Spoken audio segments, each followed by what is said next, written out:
Hello everyone, welcome back to Insarkari. So today we'll be taking up the important articles from 17th of March.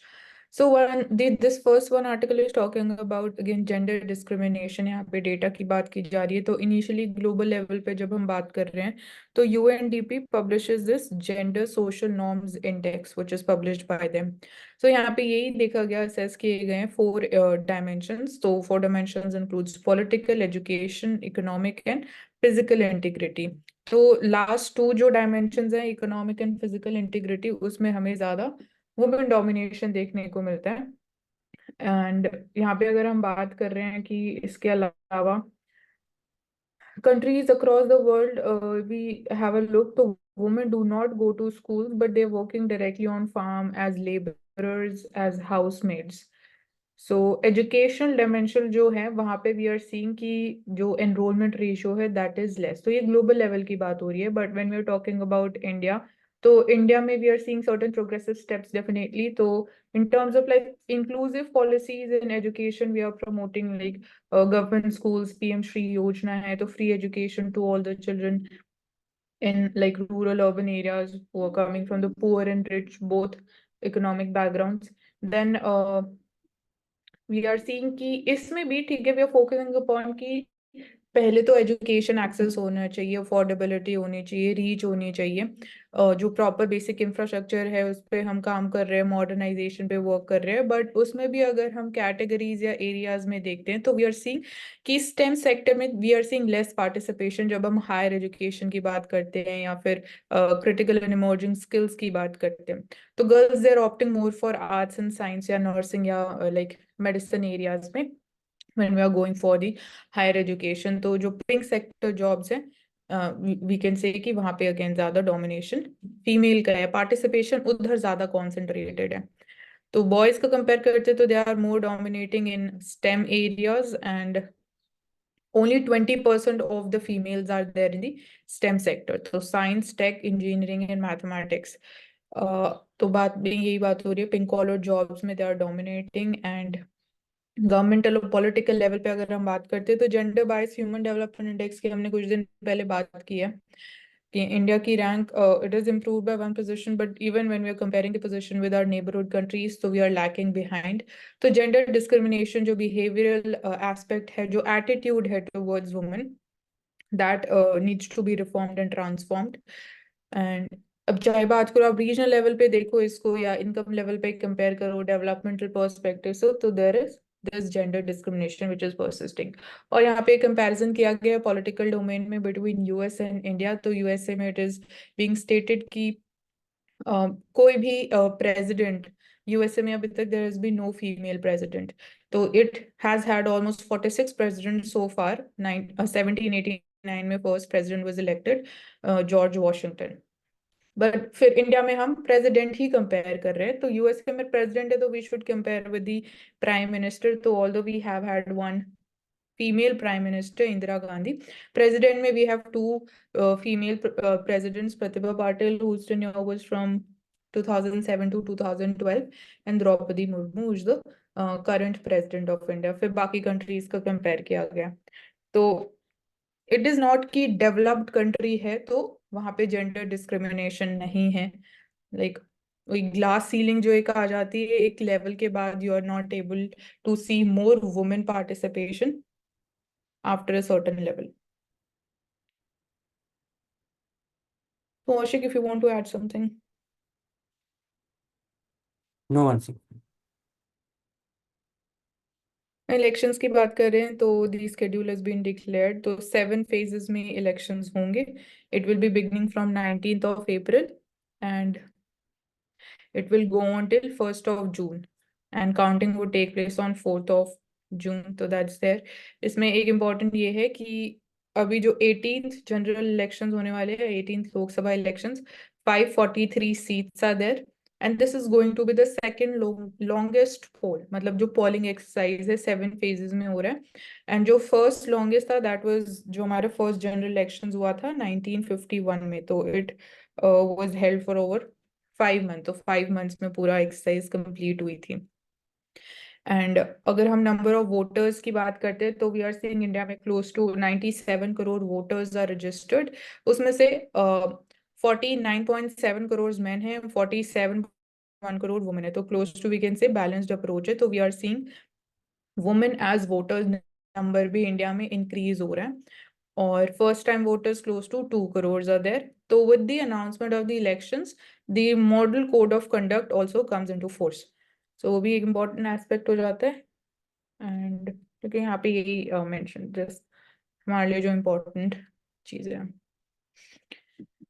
International diabetes federation, तो उन्होंने recommend किए sensitive test, new test for indicating या to know about the risk of developing diabetes. मतलब यहाँ पे हम preventive areas पे work कर रहे हैं कि रिस्क कितना है कि आप डायबिटिक हो सकते हो, तो हम उसको प्रिवेंट कर सकते हैं, उसको रोक सकते हैं, मिटिगेट कर सकते हैं।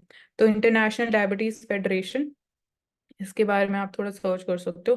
Then adoption of the test measuring blood sugar 1 hour, so this is 1 hour 1 hpg after the load of oral glucose tolerance test। तो इसका इतना डिटेल में जाने की जरूरत नहीं है, बट यहाँ पे यही किया जाएगा कि it is more practical, and यहाँ पे will be screening for the intermediate hyperglycaemia. तो इसको पहले बोलते थे प्री डायबिटीज। तो इसका लेवल अगर 155 mg/dl से ज्यादा इंक्रीज होता है तो देर आर मोर चांसेस कि आप इस कैटेगरी में क्लासिफाई किए जाओगे। And apart from this, if it is greater than 209 mg/dl, then you will be called as diabetic person, मतलब कि you will be diagnosed with diabetes। तो FPG test we can just have a fair idea कि ये जो सारे test हैं these are for determining diabetes। तो FPG, OGTT and ये 1 hpg test, तो it is more sensitive biomarker. तो यहाँ पे हम एडवांस टेक्नोलॉजी के ऊपर रिलाई कर रहे हैं। एंड तो ओरल ग्लूकोज टेस्ट भी होता है। It is best for detecting the onset of diabetes at a future date. तो इंटरनेशनल डायबिटिक्स फेडरेशन जो है, it is associated with department of public information, United Nation, और फिर WHO से साथ भी काम करते हैं। तो बेसिकली जो 240 नेशनल डायबिटिक एसोसिएशन है, उसका एक अम्ब्रेला ऑर्गेनाइजेशन है, हेडक्वार्टर ब्रुसेल, बेल्जियम। ठीक है, तो it is an autonomous body, UN specialised agency है। US कैसे होगा मतलब ऐसा कभी नाम नहीं सुने तो स्पेशलाइजेशन नहीं हो सकता। ये बस साथ में सा काम करते हैं, UN के और WHO के। बस काम करते हैं, ठीक है। सो यहाँ पे बात हो रही है भारत रत्न एंड क्या जर्नी रही है, क्या लाइक हिस्ट्री रही है जब हम बात करते हैं अवार्डिंग भारत रत्न तो सुभाष चंद्र बोस। सो इनिशियली 1991 में when we had PV Narasimha Rao sir as the prime minister of India, उन्होंने रिकमेंड किया कि सुभाष चंद्र बोस को भारत रत्न अवार्ड दिया जाना चाहिए। उस टाइम पे प्रेसिडेंट थे R वेंकट रमन। तो उस टाइम पे अनाउंस तो कर दिया गया, बट आफ्टर वी कैन से कि कुछ सालों के बाद उसको विड्रॉ भी कर लिया गया कि because the family did not accepted this award, क्योंकि उन्होंने रीजन ये साइड किया कि it is being given posthumously and the reasons behind his death कोई एविडेंस नहीं है आज के टाइम में भी, तो his death remains a mystery. And अभी जो currently what we believe is कि गवर्नमेंट रिकॉर्ड जो हमें बताते हैं कि he died in a plane crash in Taipei इन 1945। तो Taipei I think it is in Vietnam. तो when he was in on his way to Japan, तो Taipei से Japan he was travelling by plane 1945 में, and it is believed कि the plane crashed, but so far we are not having any kind of evidence behind that, any proof कि he died in that plane crash or not। बाकी यहाँ पे यही है कि कुछ जो गवर्नमेंट फाइल्स थी उनको डी क्लासिफाई किया गया, D classify I think that was made available for the people to have a look at those documents, and National Archives of India they then declassification के बाद they had that exhibition जिसमें उन documents को present किया गया था। तो documents उनकी पर्सनल लाइफ के बारे में बताते हैं। And Recently, we saw that it was announced for the former Bihar Chief Minister Karpuri Thakur Bharat Ratna award देने की बात करते हैं for former PM Chaudhary Charan Singh and agriculturist MS Swaminathan. Mansi ji, I had a question in this कि अगर ये question आता है कि हम क्या वैल्यूज या फिर क्वालिटी सीख सकते हैं सुभाष चंद्र बोस जी से, तो फिर क्या आएगा उसमें? हम उनसे यही सीख सकते हैं कि पेट्रियोटिज्म की हम बात कर सकते हैं, his honesty and his dedication towards, जब हम उस टाइम पीरियड की बात करते हैं तो dedication towards making India independent. तो ये कुछ can talk about the values which we can learn from his. प्रेरणा, आपके क्वेश्चन को में हम अगर 3-4 पॉइंट्स के अंदर इसे कैटेगराइज करें तो पहला, सुभाष चंद्र बोस है, हम बोल सकते हैं कि किस तरीके से जो इगैलिटेरियनिज्म है फ्रीडम मूवमेंट में उसको लाने का काम सुभाष चंद्र बोस ने किया, जब उन्होंने वुमेन को भी रेजिमेंट का पार्ट बनाया। इसके बाद उन्होंने ये शोकेस किया कि जो इंडियन लोग हैं वो कैपेबल हैं सेल्फ गवर्नमेंट करने के लिए, जब अलग अलग प्रोविंशियल गवर्नमेंट क्रिएट हुई सिंगापुर में, रंगून में। इसके अलावा उन्होंने, उनको ऐसा माना जाता है कि जो इंडियन आर्मी है उसके पीछे कहीं ना कहीं जो स्पिरिट है आम इंडियन आर्मी की, वो सुभाष चंद्र बोस है, जब उन्होंने आजाद हिंद फौज जो है इस्टेब्लिश की और एक हाथ पर आजाद हिंद गवर्नमेंट उन्होंने इस्टेब्लिश की। इसके बाद ही इज एन इंटरनेशनलिस्ट। इसका क्या मतलब है कि सुभाष चंद्र बोस ने जो इंडिया की फ्रीडम स्ट्रगल की वेव थी उसको इंटरनेशनलाइज किया, उसको एक यूनिवर्सल एजेंडा बनाया, जिसकी वजह से हम देखते हैं कि one of the reason of India's freedom struggle और India's freedom, India's independence is the pressure on the colonial powers by the US and the Russia। इसके अलावा सुभाष चंद्र बोस जो हैं उनको हम देखते हैं कि वो एक ऐसे हैं जिन्होंने गांधी जी को महात्मा के और फादर ऑफ नेशन के नाम से कैटेगराइज किया, उनको वो नोमेनक्लेचर दिया। So these are some contributions as far as और सुभाष दो चंद्र बोस। तीन मैं ऐड करूंगा उनका।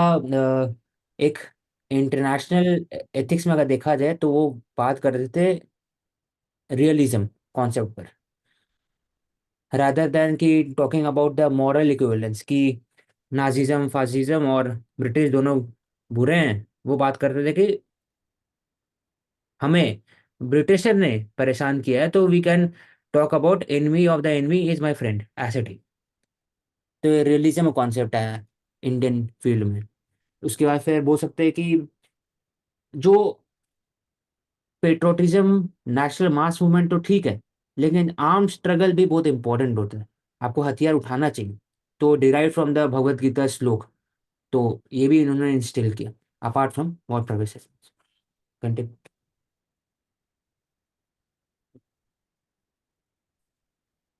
तो इस आर्टिकल में से इतना इम्पोर्टेंट कुछ लगा नहीं, मेरे को ज्यादा पॉलिटिकल लगा। ये जिस बात करें can we elect freedom and development, तो मतलब agenda revealed political party BJP के बारे में बात हो रही है, क्या एजेंडा है, unhappy divide, north and southern states के बीच में जो डिवाइड है उसकी बात की जा रही है, Hindi speaking and Hindi knowing northern states rivalry is largely. तो आई डोंट थिंक इसमें से और कुछ लाइक इम्पोर्टेंट एक्सट्रैक्ट कर यहाँ पर सकते हम हैं। यहाँ पर हम सिर्फ एक बात देख सकते हैं अपार्ट फ्रॉम दिस टॉपिक, ये जो दो टर्म्स है फ्रीडम एंड डेवलपमेंट।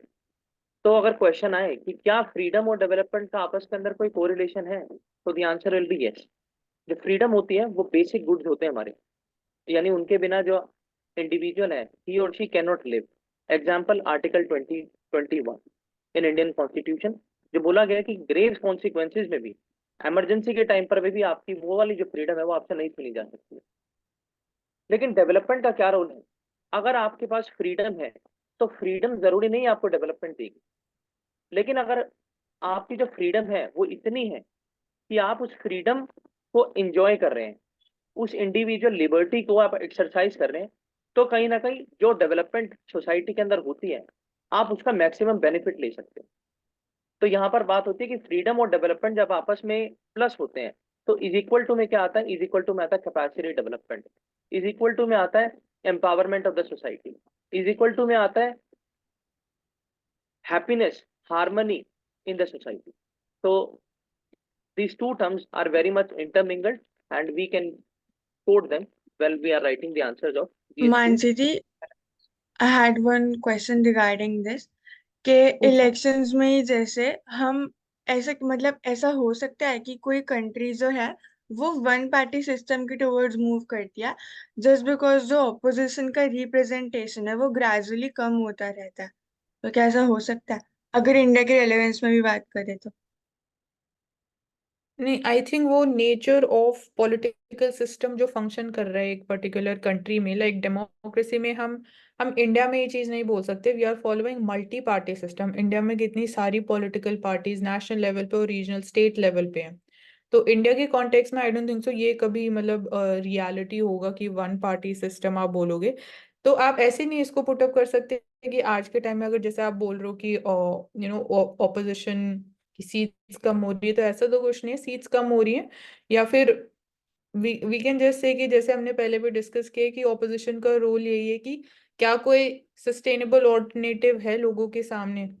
जब हम बात करते हैं चूजिंग कि कौन सी पॉलिटिकल पार्टी, अगर कोalition पार्टी की भी हम बात करते हैं कि आगे जीतेगी या नहीं जीतेगी, तो वो कोई स्ट्रॉन्ग ऑल्टरनेटिव आज के टाइम में हमें नहीं दिखता है करंट सिचुएशन में. तो बट उसको हम ऐसे नहीं बोल सकते हैं कि we are moving towards a one party system. Okay, thank you Mansi ji. And also as an administrator अपने जुरिसडिक्शन में कैसे हम इंश्योर कर सकते हैं कि फ्री और फेयर इलेक्शंस हो रहे हैं? तो उसमें जो लाइक प्रॉपर प्रोसीजर्स, इस पे प्रवेश बता सकते हैं क्या, like politically what are the procedures exactly जो फॉलो किए जाने चाहिए. बताइए प्रेरणा, आपका क्या क्वेश्चन है? इलेक्शन एज एन एडमिनिस्ट्रेटर हाँ अनबैच वे. हाँ, एज एन एडमिनिस्ट्रेटर. अपने जुरिसडिक्शन में हम फ्री और फेयर इलेक्शंस कैसे इंश्योर कर सकते हैं? ठीक है, thank you for your question. तो देखिए, एडमिनिस्ट्रेटर बहुत सारे हो सकते हैं. आप जब इलेक्शन हो रहा है, इलेक्शन कमीशन ऑफ इंडिया से लेकर के जो हमारी एग्जीक्यूटिव गवर्नमेंट है जिसमें आपके DM, SDM, ACP, DCP level हर तरीके का ऑफिसर आ गया. तो एज एन एडमिनिस्ट्रेटर जब हम बात करते हैं इलेक्शन के टाइम पर, तो कैसे कर सकते हैं? पहला, आपको जो भी इलेक्शन कमीशन के द्वारा कमांड या डायरेक्शन दी गई है उसमें जो मैंडेटरी कमांड है उनको फॉलो कीजिए. फॉर एन एग्जाम्पल मैं आपको हाइपोथेटिकल सिचुएशन देता हूँ. जैसे मान लीजिए आप एसडीएम है, तो आप एडमिनिस्ट्रेटर हुई अपने लोकल लेवल पर. आपकी क्या जिम्मेदारी है? आपकी सबसे पहले ये है कि इलेक्शन कमीशन ऑफ इंडिया की जो डायरेक्शन है उनको अपने इलाके में लगाएं. मॉडल कोड ऑफ कंडक्ट जो है उसको एडहर करवाएं. जितने भी पॉलिटिकल पार्टीज हैं, जितने भी पॉलिटिकल रिप्रेजेंटेटिव्स हैं, उनके क्रिमिनल रिकॉर्ड पब्लिश करवाने की जिम्मेदारी आपकी. उनके पास जितना पैसा है उसकी डिटेल आपके दफ्तर में आएगी, उसको पब्लिश कराने की जिम्मेदारी आपकी. इसके अलावा दारू, मसल मसल पावर, पैसा लोगों के बीच में ना बटे, इसके लिए आप रिटर्निंग ऑफिसर अपॉइंट करोगे. अपने से नीचे आप पुलिस वालों की ड्यूटी लगाओगे, बीट ऑफिसर्स को कमांड दोगे कि आपको डेली मेरे को मिनट्स ऑफ द मीटिंग देनी है, रात को फॉलो अप करना है मेरे को कि आप जो है मुझे बताइए कि इस इलाके में कौन से ऐसे हॉटस्पॉट हैं जहां पर ज्यादा शराब है, जहां पर ज्यादा जो है शराब की तस्करी, तस्करी तो नहीं बोलेंगे, ज्यादा सप्लाई हो रही है, लोगों के बीच में जा रही है. एग्जाम्पल दिल्ली में होती है. इसके अलावा आप ये इंश्योर करेंगे कि बीइंग द रिटर्निंग ऑफिसर आपके एरिया के अंदर कितने लोगों के पास आर्म्ड लाइसेंस हैं. जितने आर्म्ड लाइसेंस हैं सबको आप बोलेंगे कि ड्यूरिंग द इलेक्शन पीरियड आप सभी को पुलिस स्टेशन के अंदर जमा करा के जाइए, ताकि उस टाइम में सिर्फ जो पुलिस और जो सीएपीएफ है उनके पास ही आर्म रहे. इसके अलावा आप एक स्पेशल पोर्टल निकाल सकते हैं, टोल फ्री नंबर निकाल सकते हैं कि किसी को भी अगर कोई दिक्कत है इलेक्शन से रिलेटेड, किसी को भी कोई इन्फॉर्मेशन देनी है, तो एज ए विसल ब्लोअर हमारे को इन्फॉर्मेशन दे दीजिए. आप जो इलेक्शन कमीशन है, जो आपकी स्टेट गवर्नमेंट है, दोनों के बीच में कमांड, दोनों के बीच में as a channel of communication आप काम करेंगे. इसके अलावा आप और कैसे और क्या कर सकते हैं? आप जो है रूटीनली चेक पर जा सकते हैं. अलग अलग पूलिंग बूथ जो बनेंगे उनकी लोकेशन देख सकते हैं, वहां पर सीसीटीवी की जो लगाए जाएंगे वो देख सकते हैं. इसके अलावा आप जो अपना एडमिनिस्ट्रेशन है, जितने आपके नीचे काम करने वाले लोग हैं, सिविल भी हैं, पुलिस वाले भी हैं, जो भी हैं, उनका मोराल बूस्ट करेंगे कि आप अपनी ड्यूटी जो है वो विदाउट फियर एंड फेवर कीजिए, किसी भी पॉलिटिकल पार्टी के इंटरेस्ट में कीजिए। इसके अलावा आप सबसे इंपॉर्टेंट चीज क्या कर सकते हैं, जितने भी वल्नरेबल सेक्शन ऑफ लोग हैं, एग्जाम्पल अगर आपके एरिया में ट्राइबल है, example PWD, example older people, example अभी मैं दे देता हूँ दिल्ली पुलिस का, जो कि असिस्ट करती है एल्डर लोगों को घर जा करके, ताकि उनको राशन पहुंचाया जाए, ताकि उनको अवेयरनेस हो कि आपको वोट देना है, हम स्पेशली आपको लेने आएंगे, आप तैयार रहिएगा, वोट डालने चलेंगे। तो कहीं ना कहीं आप बिहेवियरल रिवोल्यूशन भी ला सकते हैं। So these are some steps जो आप ले सकते हैं एज एडमिनिस्ट्रेटर। ठीक है, okay, thank you Pravesh. Next topic we are seeing Katchatheevu islands के बारे में। तो when we talking about disputes between India and Sri Lanka, तो तमिलनाडु स्टेट की हमेशा बात करते हैं, तमिल्स की हम बात करते हैं, बिकॉज जो फिशरमैन है दे आर अरेस्टेड। सो ये कुछ इशू है, एंड जो कच्चा तीवू आइलैंड्स है right now they've been ceded to Sri Lanka, तो श्रीलंका कंट्रोल्स देम। इसके अलावा हमने बात करी जोग्राफिकल इंपॉर्टेंट स्टेट्स की बात करते हैं, तो Palk strait, Palk bay, that is located between India and Sri Lanka. तो बाकी यहाँ पे पॉलिटिकली एस्पेक्ट की बात हो रही है, डीएमके और रूलिंग पार्टी के बारे में, जो सेंटर में रूलिंग पार्टी है।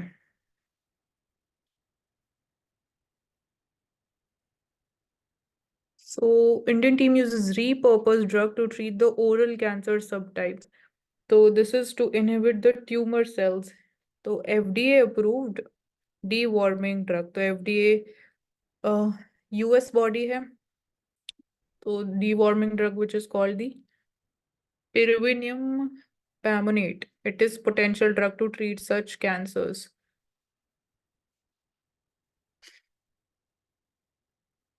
सो फ्यूजन ट्रांसक्रिप्ट एक एलिमेंट है यहाँ पे, और जेनेटिक्स की बात हो रही है। तो इसमें होता क्या है कि जो ड्रग यूज किया जा रहा है, इसमें दो डिफरेंट जीन्स होते हैं which are brought together at the point जहाँ पे segments the meet leading to the emergence of this chimeric gene, या जो फ्यूजन ट्रांसक्रिप्ट है जिसके थ्रू आगे ट्रीटमेंट होता है। तो मुंबई में इंस्टीट्यूशन की बात करते हैं, advance centre for treatment research education in cancer, तो एक्ट्रेक मुंबई में लोकेटेड है। तो फ्यूजन ट्रांसक्रिप्ट, दैट्स हाउ ये ट्रांसक्रिप्ट अगर हम साइंटिफिकली नेम बोले तो ऐसे किया जाता है। एंड तो इसका मानसी जी, मैं ऐड हाँ जी। थोड़ा सा अबाउट फ्यूजन ट्रांसक्रिप्ट। तो इसमें मेनली ये है कि जो क्रोमोसोम्स होते हैं उनके कुछ सेगमेंट्स होते हैं, उनको हम एक्सचेंज कर देते हैं। जैसे आपने 6 और 18 का एग्जाम्पल दिया, और जैसे हमें पता है कि क्रोमोसोम्स के जो पार्ट्स होते हैं उनमें जीन्स होते हैं जो सेगमेंट्स होते हैं। तो इसी वजह से वो जीन्स जब हम एक्सचेंज कर देते हैं, तो जहाँ जिन सेगमेंट्स पे वो मीट कर रहे होते हैं, वहां से फिर ये नेम है चिमेरिक जीन और फ्यूजन ट्रांसक्रिप्ट, इसका इमर्जेंस होता है। हम्म तो ये मतलब इससे बेटर ट्रीटमेंट और एफिशिएंसी और प्रिसिजन बेस्ड बोल सकते हैं ट्रीटमेंट हो सकते हैं ट्रीटिंग कैंसर।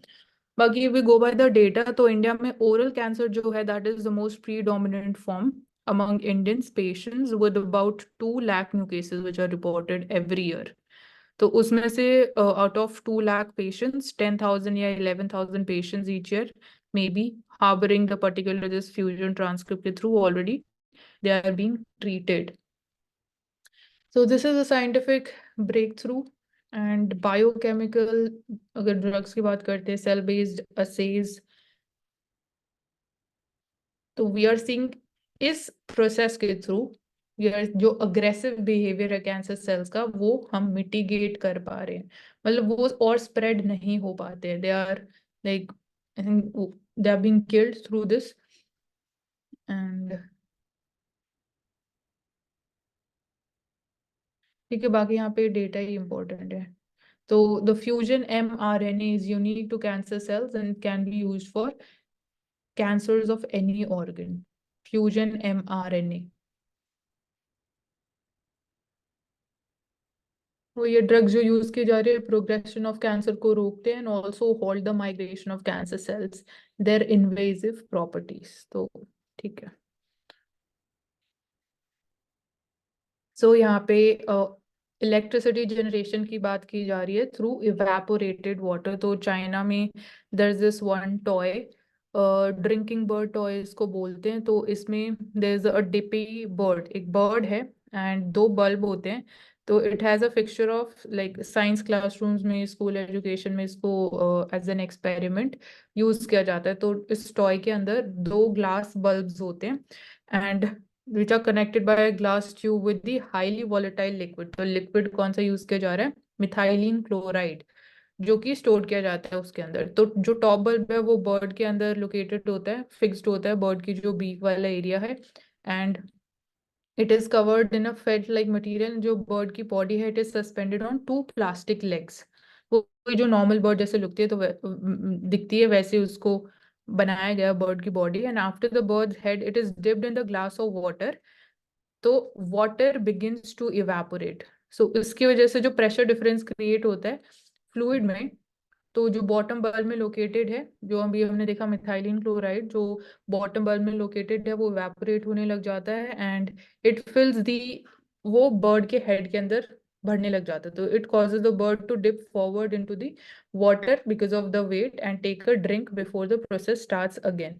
तो ये ऐसे रिपीट होता रहता है। तो इसमें यही बात हो रही है कि इसको अब हम कमर्शियल स्केल पे क्या अप्लाई कर सकते हैं, क्या higher amount of electricity generate की जा सकती है through this triboelectric nanogenerator modules, जो कि अभी as a part of education science experiment use किया जा रहा है इन स्कूल एजुकेशन। तो ये सिग्निफिकेंट होगा डेफिनेटली, क्योंकि merely through evaporation of water we are generating electricity. तो no greenhouse gases they are being released. बस ये एक इम्पॉर्टेंट है। Then Thenmalla Kulam, it is there in Kerala, जो केरला की इंडिजिनस ब्रीड है dwarf cow. That's how it looks, Thenmalla Kulam. So इसको declare करने की बात की जा रही है एज एन इंडिजिनस ब्रीड। तो एक स्मॉल हम्प होता है। ट्राइब्स अगर हम बात करें तो Arippa and Thenmalla tribe, and they feed on the forest based fodder. इसके अलावा जो बाकी इंडिजिनस वैरायटी नेटिव ब्रीड्स है केरला से आती है, वेचूर एंड कसारगोड ड्वार्फ। तो this is also from Kerala. तो तीन इंडिजिनस वैरायटीज की बात करिए, और जो इसके बेनिफिट्स हैं कि it produces nutrient rich A2 milk. तो न्यूट्रिशनल सिक्योरिटी में इम्पोर्टेंट है। और जब हम बात करते हैं इवन लाइक यहाँ पे national bureau of animal genetic resources की बात करते हैं, तो इंडिजिनस ब्रीड हमारे लिए ज़्यादा इम्पोर्टेंट है। अगर हम उनके ऊपर ज़्यादा रिलाई करेंगे तो डेफिनेटली, जैसे हम इंपोर्ट डिपेंडेंसी की बात करते हैं या जो न्यूट्रिशनल सिक्योरिटी की बात करते हैं, वहाँ पे वो काफ़ी हेल्पफुल हो सकते हैं। और जो फॉरेन ब्रीड्स होती है उनमें हमें ज़्यादा लाइक जो डिजीजेज वाली भी इशू होते हैं वो फॉरेन ब्रीड्स में ज़्यादा देखने को मिलता है। That's there. और इसीलिए जैसे हम बात करते हैं लाइक जल्लीकट्टू की बात करते हैं, तो वहाँ पे भी मेन जो पर्पस होता है ऐसे फेस्टिवल्स के पीछे कि जो इंडिजिनस ब्रीड्स हैं उनको और कैसे हम स्ट्रांग बना सकते हैं। तो उनका थर्मल टॉलरेंस ज़्यादा है, इम्यूनिटी उनकी ज़्यादा होती है। तो जेनेटिक स्टडीज के लिए अगर हमें चाहिए तो अगेन इंडिजिनस ब्रीड्स ही हमारा like we can say priority होनी चाहिए। और इसमें पर्टिकुलर क्राइटेरिया भी होता है which is fixed by this National Bureau of Animal Genetic Resources, अगर आपको किसी ब्रीड को इंडिजिनस ब्रीड डिक्लेयर करना है। Ashik, you were saying something?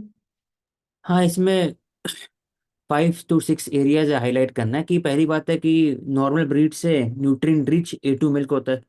Second, सिर्फ और सिर्फ कैटल जो है it is not source for milk, it is also it is a whole economy. इसमें उसका जो काऊ डंग होता है और उसको यूज़ किया जाता है खाद में। उनका जो स्किन है बाद में लेदर इंडस्ट्री यूज़ करते हैं। उसके बाद फिर वो एक तरह से वीड भी खाते हैं। तो साउथ में उनको एक तरह से एंटी जो पेस्टिसाइड यूज़ करते हैं ना, वीड भी खाते जा करके, तो इसको यूज़ किया जाता है। उसके बाद फिर काऊ से रिलेटेड उनका जो सबसे इम्पोर्टेंट रोल है कि वो मेंटल हेल्थ में काम आता है, क्यूरेटिव केयर में भी, बहुत सारे एस्पेक्ट में उसको बोल सकते हैं। इंडिजिनस ब्रीड है, उससे पैसा कम लगता है, प्राइस कम है, और वो सस्टेनेबल है। क्यों? क्योंकि वो एराटिक रेनफॉल के समय में भी और फिर हीट स्ट्रेस के समय में भी वो सरवाइव करते हैं, इसलिए उनको ड्राउट कैटल बोलते हैं and milch cattle. That is why they are they should be preserved. India में बहुत सारे स्कीम्स हैं जो प्रमोट करते हैं, जैसे गोधन या योजना हो गए, या फिर बाकी आर्टिफिशियल इंसेमिनेशन हो गए इसमें अपने कैटल भी। और उत्तर प्रदेश का ही जो बात की है तो जैसे देवर गोकुल स्कीम है, गोकुल स्कीम। गोवर्धन स्कीम है। कंटिन्यू। एंड थिन मतलब जब जगह की हम बात करते हैं तो इंडिया का पहला प्लान्ड इको टूरिज्म डेस्टिनेशन भी है। हम्म। क्या है, करो ना, थोड़ा तेज बोल सकते हो, आपकी वॉइस बहुत लो आ रही है। जो थेन मल्ला है ये इंडिया का पहला प्लान्ड इको टूरिज्म डेस्टिनेशन। ठीक है ना। अगेन हमने बात करी थी, जो एक्सपेरिमेंट किया गया अग्नि 5 टेस्ट मिसाइल्स और मिर्व टेक्नोलॉजी, तो ये काफी अच्छा और कॉम्प्रिहेंसिवली दे रखा है। जस्ट थ्रू दिस डायग्राम अगर हम समझे पिक्टोग्राफ, तो पहले रेंज की अगर हम बात करते हैं तो ये आप रेंज देख सकते हो इंडिया, और जो इसके अराउंड ये पेरिफेरी है 5000 to 8000 kilometre will be the range of अग्नि 5। तो यू कैन सी कि पूरा इंडो पैसिफिक रीजन कवर हो रहा है थ्रू दिस। एंड कंपैरिजन अगर हम करते हैं थ्रू अदर मिसाइल्स और अग्नि 4 मिसाइल से कंपेयर करें, तो अग्नि 4, पृथ्वी 2, सागरिका और धनुष, ये भी बाकी डिफरेंट टाइप्स ऑफ मिसाइल्स हैं। रेंज में अगर हम देखें तो इन सब में से सबसे ज्यादा रेंज अगेन अग्नि 4 की है, 3000 से 4000। एंड लॉन्च मास अगर हम बात करें तो हाईएस्ट वो अगेन फिर से अग्नि 4 में 17 टन्स। बाकी में it is close to, we can say average 5 ton के आसपास है। पेलोड मास मैक्सिमम आप देख सकते हो कि 1000 kg है। सो यहाँ आइडिया होना चाहिए कि मैक्सिमम कितना हो सकता है, तो 1000 kg तक हम बोल सकते हैं। और मिनिमम यहाँ पे धनुष मिसाइल जो है 250 kgs। तो अगर बाकी एरियाज की हम बात करते हैं, मीडियन एरर रेडियस 10 मीटर्स, ठीक है। ये terminal speed Mach 25, which is we can say kilometre per hour में 30,000 किलोमीटर पर आवर है। पर सेकंड में 8.5 किलोमीटर 1 सेकंड में कवर कर रही है मिसाइल। तो match 25 is the terminal speed. 3 stage solid fuelled missile है, लॉन्च मास 50 टन्स। तो जैसे हमने पहले भी बात करी थी, रोल ऑफ वुमेन इसमें इम्पोर्टेंट है, शीना रानी। So she led this project to develop Agni 5 with the MIRV capability. तो MIRV में हमने देखा कि इंडिपेंडेंटली आप डिफरेंट टारगेट्स के लिए मिसाइल्स को लॉन्च कर सकते हो through MIRV। Multiple missiles can be launched at the same time. And apart from this आप ट्रेजेक्टरी देख सकते हो ऑफ अग्नि 5। तो दिस इज दी, हम बात करते हैं कि बैलिस्टिक या क्रूज मिसाइल। तो बैलिस्टिक में हमेशा ये ऐसे एक इन्वर्टेड यू शेप ट्रेजेक्टरी रहती है। क्रूज में it is parallel to the ground, मतलब ऐसे डायरेक्ट स्ट्रेट लाइन में ट्रेवल करती है क्रूज मिसाइल्स। तो this is ballistic missile. And तो it ascends through the atmosphere shedding at each stage. तो हर स्टेज पे आप देख सकते हो कि वेट जो पार्ट है वो शेड हो रहा है, एंड देन एंड में सिर्फ जो पे लोड है या फिर न्यूक्लियर वॉर हेड जो हम बोलते हैं वो ग्राउंड पे अटैक करते हैं। और उसको आप लाइक मोबाइल भी है, आप देख सकते हो वॉल्वो ट्रक, जिसके थ्रू आप इसको डिफरेंट लोकेशंस पे भी ट्रांसपोर्ट कर सकते हो। तो कोल्ड लॉन्च जिसको बोला जाता है, ejected through a sealed canister using pressurised gas. तो एक somewhat like a bullet gun ही इसको फायर किया जाता है कि लाइक गन में से बुलेट फायर होती है, तो इस तरीके से इसको फायर या लॉन्च किया जाता है through this truck. And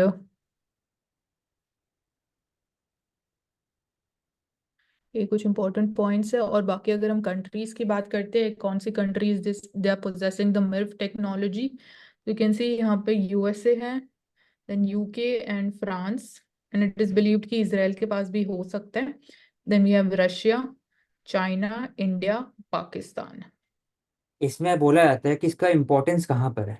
importance ये है कि अगर फॉर एग्जांपल इंडिया के पास 11 न्यूक्लियर सबमरीन अभी हो जाएगा प्रोजेक्ट 75 के अंदर में, और चाइना के पास अप्रोक्सीमेटली 20 से ऊपर है, यूएस के पास उससे भी ज़्यादा है। तो जो cost of building of the submarine वो ज़्यादा है as compare to cost of building of the missile, पहली बात। और अगर हर सबमरीन में अगर 5 to 6 मिसाइल साइमल्टेनियसली यूज करते हैं तो अप्रोक्सीमेटली कितना हुआ, 11 × 5 55। लेकिन मिफ के कारण क्या होगा कि आप सिर्फ 5 के अंदर में 5 मिसाइल यूज कर सकते हैं और उसके अंदर में इतने सेवरल टाइप्स ऑफ वॉरहेड हो सकते हैं, 5 6। तो 40 50 के रेंज में आप चेंज कर सकते हैं। इसलिए आप जो सामने वाला जो कंट्री है उसके पास कितने भी सबमरीन हो, आप मिसाइल से ही आप एक तरह से कंपैरेटिवली सुपीरियर बन सकते हैं। इसलिए मिर्फ यूज किए जाते हैं। और इस मिशन का पूरे का नाम जो है that is mission Divyastra. Divyastra बाकी आई थिंक हमने कवर कर लिया है।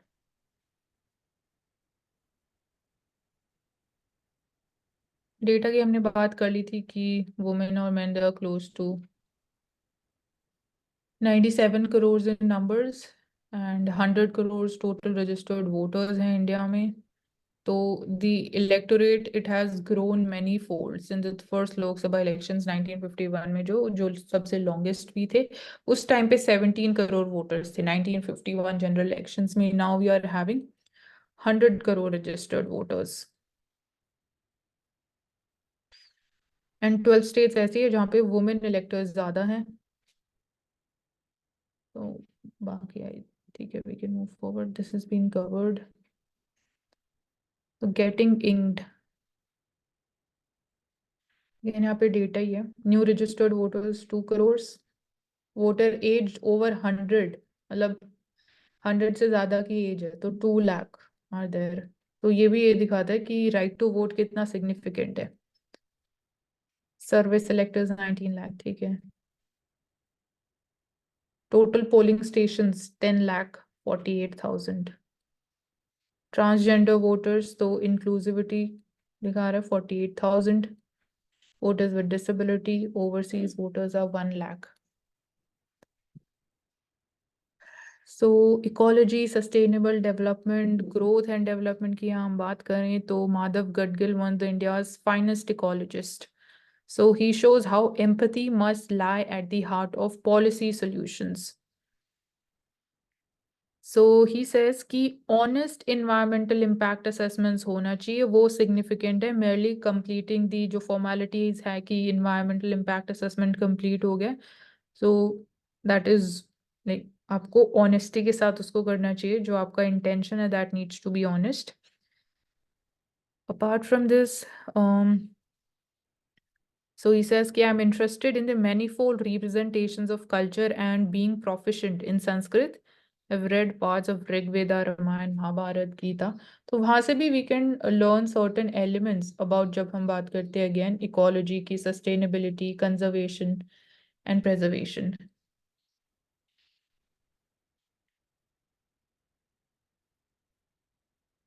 And यहाँ पे देखने वाली बात ये है कि ये वही शख्स हैं जो वेस्टर्न घाट के कंजर्वेशन के लिए आवाज उठाते हैं। गवर्नमेंट ऑफ इंडिया ने इनको रिकमेंड किया था एक कमेटी को चेयर करने के लिए, जिनके नाम पर ये Gadgil committee on the western Ghat, जिसके अंदर इन्होंने 3 से 4 चीजें मुख्य तौर पे कही। पहला, आप जो है डिफोरेस्टेशन मत करिए। रैम्पेंट करे जो कंस्ट्रक्शन आप करते हैं EIA कोड के हिसाब से करिए। वेस्टर्न घाट के लिए रीजनल स्पेसिफिक EIA होना चाहिए।